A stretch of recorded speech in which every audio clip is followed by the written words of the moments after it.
ಸ್ನೇಹಿತರೆ, ಇವತ್ತು ಒಂದು ಅದ್ಭುತವಾದ ಟೇಸ್ಟಿಯಾದಂಥ ಒಂದು ರೆಸಿಪಿನ ಮಾಡೋಣ ಬನ್ನಿ.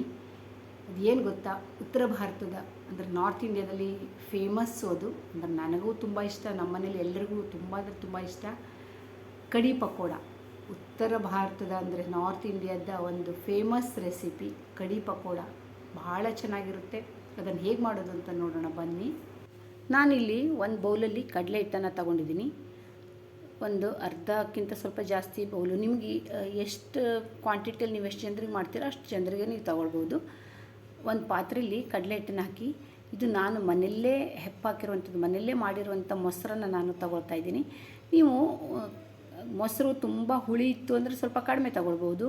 ಈ ಬೇಸಿಗೆಯಲ್ಲಿ ಬೇಗ ಹುಳಿಯಾಗಿಬಿಡುತ್ತಲ್ವ. ಇದು ನಾನು ಫ್ರಿಜ್ಜಲ್ಲಿ ಇಟ್ಟಿದ್ದು ಒಂದು ಅವರ್ ಮೊದಲು ಹೊರಗೆ ತೆಗೆದಿಟ್ಟಿದ್ದೆ. ಜಾಸ್ತಿ ಹುಳಿನೂ ಇಲ್ಲ, ಹಾಗಂತ ಜಾಸ್ತಿ ಸ್ವೀಟ್ ಮೊಸರು ಅಲ್ಲ, ಮೀಡಿಯಮ್ ಇದೆ ತುಂಬ. ಮತ್ತು ಇದನ್ನು ನಾನು 2 ಬೌಲು, ಸುಮಾರು 1.5-2 ಬೌಲ್ ಆಗುವಷ್ಟು ನಾನು ಮೊಸರನ್ನು ತೊಗೊಂಡಿದ್ದೀನಿ. ಯಾಕೆಂತಂದರೆ ಸ್ವಲ್ಪ ಅದು ಕಡಿ ಹೆಂಗಿರುತ್ತೆ ಅಂದರೆ ಸ್ವಲ್ಪ ಹುಳಿನೇ ಇರಬೇಕು, ತುಂಬ ಸಪ್ಪೆ ಇರಬಾರ್ದು. ಸ್ವಲ್ಪ ಹುಳಿ ಇದ್ರೇ ಚೆನ್ನಾಗಾಗುತ್ತೆ. ಸೊ 2 ಬೌಲ್ ಕರೆಕ್ಟ್ ಆಗುತ್ತೆ ಇದು ಇಷ್ಟಕ್ಕೆ. ಆಮೇಲೆ ಆ ಕಡಲೆ ಹಿಟ್ಟಿಗೆ ಹಾಕಿ ಮಜ್ಜಿಗೆನ, ಸ್ವಲ್ಪ ಮೊಸರನ್ನು ಮಜ್ಜಿಗೆ ಥರ ಮಾಡಿಕೊಂಡು ಒಂದು 2 ಸುತ್ತು ಹೀಗೆ ಮಿಕ್ಸರಲ್ಲಿ ಹಾಕಿ ನಾನು ಸುತ್ತೋಡಿಸಿ ಆಮೇಲೆ ಮಜ್ಜಿಗೆನ ಮಾಡಿಕೊಂಡು, ಇಲ್ಲಿ ಮೊಸರನ್ನು ಬೇಕಾದರೂ ಮಾಡ್ಕೋಬೋದು. ಆ ಮೊಸರು ಸ್ವಲ್ಪ ಗಂಟಾಗಿಬಿಡುತ್ತೆ ಅಂತ ಈ ಥರ ಮಜ್ಜಿಗೆ ಮಾಡ್ಕೊಳ್ಳೋದು. ತುಂಬ ಚೆನ್ನಾಗಿ ಅದನ್ನು ಮಿಕ್ಸ್ ಮಾಡ್ಕೋಬೇಕು. ಗಂಟಿಲ್ಲದೆ ಹೋದಾಗೆ ಮಿಕ್ಸ್ ಮಾಡ್ಕೋಬೇಕು. ಕಡಲೆ ಹಿಟ್ಟಿಗೆ ಮಜ್ಜಿಗೆನ ಹಾಕಿ ನೋಡಿ, ಒಂದು ಸ್ವಲ್ಪನೂ ಗಂಟಿಲ್ಲದೆ ಇದ್ದಾಗ ಮಿಕ್ಸ್ ಮಾಡ್ಕೊಂಡಿದ್ದೀನಿ ನಾನು. ಆಮೇಲೆ 1 ಸ್ಪೂನ್ ಆಗುವಷ್ಟು ಇದರಲ್ಲಿ, ಅದೇ ಕಡಲೆ ಹಿಟ್ಟಿಗೆ 1 ಸ್ಪೂನ್ ಆಗುವಷ್ಟು ರೆಡ್ ಚಿಲ್ಲಿ ಪೌಡ್ರನ್ನ ಸೇರಿಸ್ಕೊತಾ ಇದ್ದೀನಿ. ರೆಡ್ ಚಿಲ್ಲಿ ಪೌಡ್ರು ಈಗಲೇ ಹಾಕ್ಕೊಂಡ್ರೆ ಚೆನ್ನಾಗಿರುತ್ತೆ, ಆಮೇಲೆ ಬೇಕಾದರೂ ಹಾಕ್ಕೊಳ್ಬೋದು. ಸ್ವಲ್ಪ ಅರಿಶಿನೂ ಸಹ ಇದಕ್ಕೆ ಮಿಕ್ಸ್ ಮಾಡ್ಕೊಳ್ತಾ ಇದ್ದೀನಿ. ಇನ್ನೂ ಬಹಳಷ್ಟು ಬೇರೆ ಬೇರೆ ರೀತಿಯಲ್ಲೆಲ್ಲ ಮಾಡ್ತಾರೆ. ನಾನು ಈ ಥರ ಈಗ ಮಾಡಿದ್ದೀನಿ. ನಾನು ಕೆಲವೊಂದು ಟೈಪಲ್ಲಿ ಮಾಡ್ತೀನಿ. ಒಂದೊಂದು ಸರಿ ಮಹಾರಾಷ್ಟ್ರದ ಕಡಿ ಬೇರೆ ಇರುತ್ತೆ, ಅದು ಮಾಡ್ತೀನಿ. ಇಲ್ಲಿ ನೋಡಿ, ಒಂದು 5-6 ಬೆಳ್ಳುಳ್ಳಿ ಹೆಸರು, ಆಮೇಲೆ ಒಂದು ಸ್ವಲ್ಪ ಶುಂಠಿಯನ್ನು ನಾನು ಎರಡನ್ನೂ ಅದನ್ನು ಜಜ್ಜಿಟ್ಕೋತಾ ಇದ್ದೀನಿ. ಚೆನ್ನಾಗಿ ಪೇಸ್ಟ್ ಥರ ಮಾಡ್ಕೋಬೇಕಾಗುತ್ತೆ. ಆಮೇಲೆ ಒಂದು ಕಡಾಯಲ್ಲಿ ಒಂದು ಸ್ವಲ್ಪ ಎಣ್ಣೆನ, ಒಂದು 2 ಸ್ಪೂನ್ ಆಗೋಷ್ಟು ಎಣ್ಣೆನ ಹಾಕಿ, ಸಾಸಿವೆ ಕಾಳು ಆಪ್ಷನಲ್ಲು. ನಾರ್ತ್ ಸೈಡಲ್ಲಿ ಕೆಲವೊಂದಕ್ಕೆ ಸಾಸಿವೆ ಕಾಳನ್ನು ಹಾಕಲ್ಲ, ನಾನು ಸಾಸಿವೆನ ಹಾಕ್ತಾಯಿದ್ದೀನಿ. ಸಾಸಿವೆ, ಆಮೇಲೆ ಜೀರಿಗೆ ಒಂದು ಅರ್ಧ ಸ್ಪೂನು, ಆಮೇಲೆ ಸ್ವಲ್ಪ ಧನಿಯಾ ಒಂದು ಅರ್ಧ ಸ್ಪೂನು, ಕಡ ಧನಿಯಾ ಅಂತ ಹೇಳ್ತಾರೆ, ಧನಿಯಾ ಬೀಜ, ಆಮೇಲೆ ಒಂದು ಅರ್ಧ ಸ್ಪೂನ್ ಮೆಂತೆ, ಕರಿಬೇವು ಮತ್ತು ಅರಿಶಿನ, ಇವುಗಳನ್ನೆಲ್ಲ ಒಂದಾದ್ಕೂಲೆ ಒಂದು ಚೆನ್ನಾಗಿ ಒಗ್ಗರಣೆ ಹಾಕ್ಕೊಂಡು ಆದಮೇಲೆ ಹಸಿಮೆಣಸು 2 ಹಾಕಿದ್ದೀನಿ. ಅದಾದಮೇಲೆ ಬೆಳ್ಳುಳ್ಳಿ, ನಾವು ಏನು ಶುಂಠಿನ ಪೇಸ್ಟ್ ಥರ ಮಾಡ್ಕೊಂಡಿದ್ದಲ್ವ, ಅದನ್ನು ಹಾಕ್ಬೋದು. ಆದರೆ ಇದು ತಾಜಾ ಇದೇ ಥರ ಶುಂಠಿ ಬೆಳ್ಳುಳ್ಳಿನ ಹೀಗೆ ಪೇಸ್ಟನ್ನು ಮಾಡ್ಕೋಬೇಕಾಗುತ್ತೆ. ನೀವು ಬೆಳ್ಳುಳ್ಳಿ ತಿನ್ನಲ್ಲ ಅಂದರೆ ಖಂಡಿತ ಅದನ್ನು ಸ್ಕಿಪ್ ಮಾಡ್ಬೋದು, ತುಂಬ ಚೆನ್ನಾಗಿರುತ್ತೆ ಶುಂಠಿಯಿಂದನೂ. ನಾನು ಇವತ್ತು ಬೆಳ್ಳುಳ್ಳಿ ಹಾಕಿದ್ದೀನಿ, ಕೆಲವೊಂದು ಸರಿ ನಾನು ಬೆಳ್ಳುಳ್ಳಿ ಹಾಕ್ದೇನೂ ಮಾಡ್ತೀನಿ, ಭಾಳ ಚೆನ್ನಾಗಿರುತ್ತೆ. ಇದನ್ನು ಎಲ್ಲ ಒಗ್ಗರಣೆ ಎಲ್ಲ ಆದಮೇಲೆ ಚಟ ಅಂತ ಚೆನ್ನಾಗಿ ಎಲ್ಲ ಒಗ್ಗರಣೆ ಹುರಿದು ಆದಮೇಲೆ ಅದಕ್ಕೆ ಕಡಲೆ ಹಿಟ್ಟೇನು ನಾವು ಮಿಕ್ಸ್ ಮಾಡ್ಕೊಂಡಿದ್ವಲ್ಲ ಅದನ್ನು ಹಾಕಿ, ಅದಕ್ಕೆ ಎಷ್ಟು ಬೇಕಾಗುತ್ತೆ ಅಷ್ಟು ನೀರನ್ನು ಸೇರಿಸ್ಕೋಬೇಕಾಗುತ್ತೆ. ಸುಮಾರು 1 ಬೌಲ್ ಮುಕ್ಕಾಲು ಬೌಲ್ ಕಡಲೆ ಹಿಟ್ಟಿಗೆ ಒಂದು 7-8 9ರಿಂದ 9:30 ಸುಮಾರು 10 ತನಕ ನಾನು ನೀರು ಹಾಕಿದ್ದೀನಿ. ಯಾಕೆಂತಂದರೆ ನೀರು ಜಾಸ್ತಿ ಹಿಡಿಯುತ್ತೆ. ಯಾಕೆಂದರೆ ಕಡಲೆ ಹಿಟ್ಟು ಬೇಗ ದಪ್ಪ ಆಗ್ತಾ ಹೋಗ್ಬಿಡುತ್ತಲ್ವ, ಅದು ನಾವು ನೀರು ಹಾಕಿದಾಗೂ ಅದು ಜಾಸ್ತಿ ಹೀರ್ಕೊಳ್ಳುತ್ತೆ. ಚೆನ್ನಾಗಿ ನೀರು ಹಾಕಿ ಅದನ್ನು ಬಾಯ್ಲ್ ಆಗಲಿಕ್ಕೆ ಬಿಟ್ಬಿಡೋಣ. ಈಗ ನಾನು ಉಪ್ಪು ಹಾಕಿಲ್ಲ ಸದ್ಯಕ್ಕೆ. ಇದು ನೋಡಿ, ಗಂಟಾಗದೇ ಇದ್ದಂಗೆ ನಾವು ಈ ಥರ ಕೈ ಆಡಿಸ್ತಾ ಇರಬೇಕಾಗುತ್ತೆ. ಒಂದು 5 ನಿಮಿಷ ಕುದಿಸಿ ಆದಮೇಲೆ ಅದು ಒಂಥರ ಒಡೆದ ಥರ ಆಗ್ಬಿಡುತ್ತಲ್ಲ, ಒಡೆದು ಹೋಗಿ ಹಂಗೆ ಆಗದೇ ಇದ್ದಂಗೆ ಚೆನ್ನಾಗಿ ಕೈ ಆಡಿಸ್ಬೇಕಾಗುತ್ತೆ ಒಂದು ಸ್ಪೂನಲ್ಲಿ, ದೊಡ್ಡ ಸ್ಪೂನಲ್ಲಿ. ಅದಾದಮೇಲೆ ಉಪ್ಪನ್ನು ರುಚಿಗೆ ತಕ್ಕಷ್ಟು ಉಪ್ಪು ಹಾಕಿದ್ದೀನಿ. ಈಗ ಅಲ್ಲಿವರೆಗೆ ಮೊದಲು ಉಪ್ಪು ಹಾಕಬಾರ್ದು, ಒಡೆದು ಹೋಗ್ಬಿಡುತ್ತೆ ಅದು.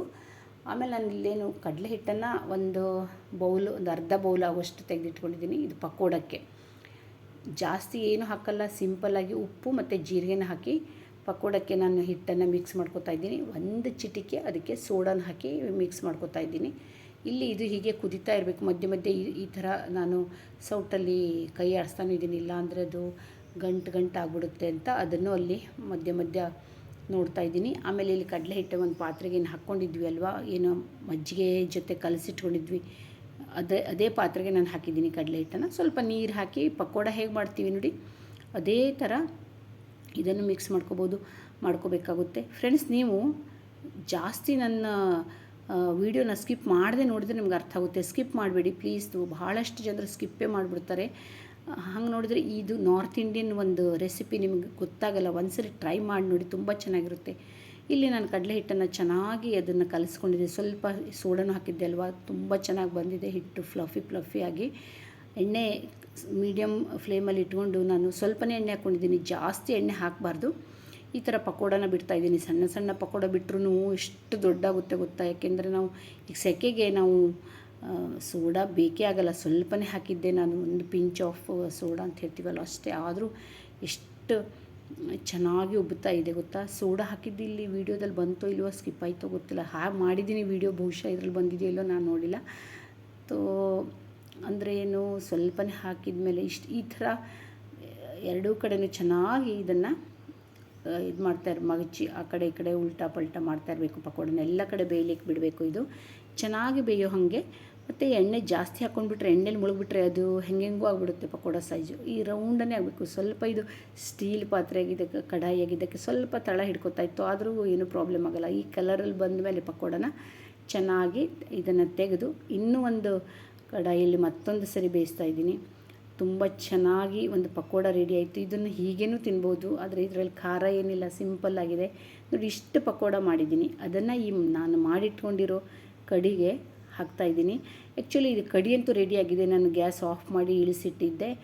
ಅದು ಇದೇ ನೋಡಿ, ಈ ಕನ್ಸಿಸ್ಟೆನ್ಸಿಗೆ ಬರಬೇಕು. ಇನ್ನೂ ಜಾಸ್ತಿ ಥಿಕ್ಕು ಇರಬಾರ್ದು, ಇನ್ನೂ ತೆಳ್ಳಗೂ ಇರಬಾರ್ದು. ಯಾಕೆಂತಂದರೆ ಥಿಕ್ಕಾಗಿಬಿಟ್ರೆ ಇನ್ನೂ ದಪ್ಪಾಗ್ತಾ ಹೋಗುತ್ತೆ. ಯಾಕೆಂತಂದರೆ ಈಗಲೇ ಪಕೋಡ ಹಾಕಿದ್ಮೇಲೆ ಅದು ಹೀರ್ಕೊಳ್ಳುತ್ತಲ್ವ, ಮತ್ತೂ ದಪ್ಪಾಗಿಬಿಡುತ್ತೆ ಸ್ವಲ್ಪ ತಣ್ಣಗಾದ ಮೇಲೆ. ಈಗ ಇಷ್ಟು ಕನ್ಸಿಸ್ಟೆನ್ಸಿ ಕರೆಕ್ಟ್ ಇದೆ.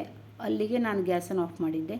ಆಮೇಲೆ ಒಂದು ಕಡಾಯಲ್ಲಿ ಅಥವಾ ಒಂದು ಒಗ್ಗರಣೆ, ನಿಮ್ಮ ಕಡೆ ಯಾವ ಪಾತ್ರೆ ಇದೆ, ಒಗ್ಗರಣೆ ಸೌಟು ಏನಾದರೂ ಇರುತ್ತಲ್ವ, ಅದರಲ್ಲಿ ಒಂದು 2 ಸ್ಪೂನ್ ಎಣ್ಣೆ ಹಾಕಿ ಅದನ್ನು ನಾನು ಅದಕ್ಕೆ ಒಂದು 2 ಒಣಮೆಣಸಿನ್ಕಾಯಿ, ಆಮೇಲೆ ಸ್ವಲ್ಪ ಜೀರಿಗೆ, ಸ್ವಲ್ಪ ಹಿಂಗೆ ಹಾಕಿ, ಹಿಂಗಂತೂ ಬೇಕೇ ಬೇಕು ಯಾಕೆಂತಂದರೆ ಜೀರ್ಣಕ್ಕೆ ಒಳ್ಳೆಯದು.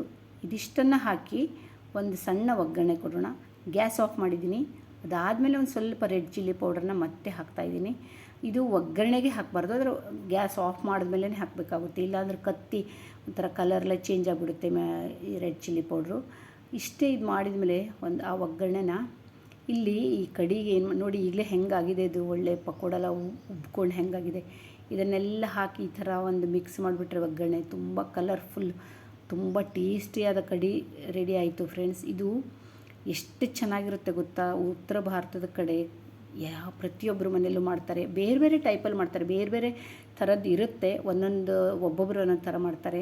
ಇದ್ರ ಮೇಲೆ ಒಂದಷ್ಟು ಸ್ವಲ್ಪ ಕೊತ್ತಂಬರಿ ಸೊಪ್ಪನ್ನು, ಧನಿಯಾ ಇದನ್ನು ಕಟ್ ಮಾಡಿ ಹಾಕಿದ್ರಂತೂ ಅದು ಫುಲ್ಲು ಈಗ ರೆಡಿ ಆಯಿತು. ತುಂಬ ಚೆನ್ನಾಗಾಗುತ್ತೆ ಫ್ರೆಂಡ್ಸ್. ಎಷ್ಟು ಚೆನ್ನಾಗಾಗುತ್ತೆ ಗೊತ್ತಾ. ಇದು ಉತ್ತರ ಭಾರತದ ಒಂದು ಫೇಮಸ್ ಡಿಶ್.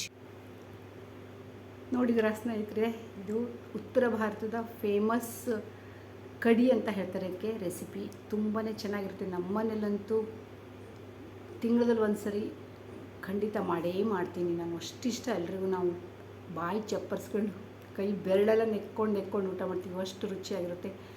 ತುಂಬ ಅಂದರೆ ತುಂಬ ತುಂಬ ಟೇಸ್ಟಿಯಾಗಿರುತ್ತೆ.